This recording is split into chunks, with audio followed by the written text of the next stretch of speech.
నాకు నేను దేవుడు అనుకునేవాడు ఎవడన్నా ఉంటే వాడు చచ్చిపోవాలి. ఫులిష్ చచ్చిపోయి పైకి పోయి దేవుడి దగ్గర ఉండాలి. పోయేసేసి దేవా కింద ఇట్లా నేను చిచ్చులు పెడుతున్నా కరెక్టేనా, నువ్వు మంచిగా ఉన్నావా, నీకు మంచిగా అనిపిస్తుందా అని దేవుడిని క్వశ్చన్ అడగాలి. Question అంత దమ్ముందా?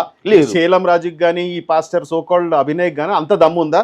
ఇవన్నీ అడ్డమైన ఏదైతే రూల్స్ తీసుకుని వచ్చి ఇది ఏదైతే పేస్ట్ చేస్తున్నాడో పబ్లిక్ ఎట్లా ఊరుకుంటుంది, పబ్లిక్ ఎట్లా ఊరుకుంటుంది అని అడుగుతున్నాను నేను.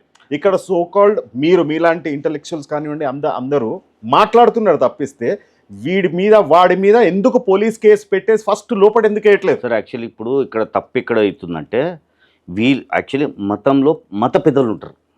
యాక్చువల్లీ వాళ్ళు బయటికి రావాలి, వాళ్ళు ఇలాంటి వ్యక్తులను తాట తీయాలి. ఎందుకంటే అసలు మత పెద్దలు అంటే ఏంటిది? మతంలో కూర్చొని డప్పులు కొట్టుకోవడం కాదు. తాట తీయనికి మత పెద్దలే అవసరం లేదండి, మీరు నేను చాలు. మత పెద్దలు అసలు అవసరమే లేదు. చెప్తున్నా సార్, ఎందుకంటే ఇప్పుడు మత పెద్ద దేని గురించి ఉన్నాడు? మరి కేవలం ఉపన్యాసాలు చేయడానికే కదా? ఓకేనా?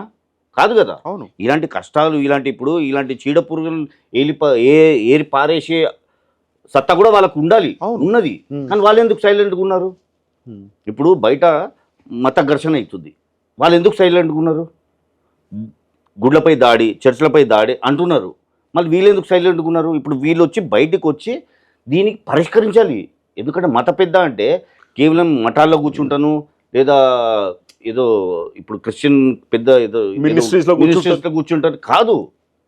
వీళ్ళు బయటికి వచ్చి కనుక్కోవాలి, అసలు పరిష్కరించాల్సింది వీళ్ళు.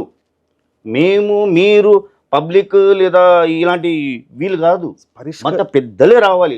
Why they are not taking? వాళ్ళు రానప్పుడే మనం దిగుతున్నాం ఇక్కడ.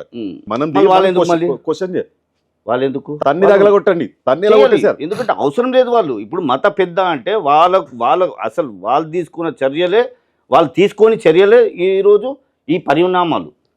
వాళ్ళు ఖచ్చితంగా బయటికి రావాలి.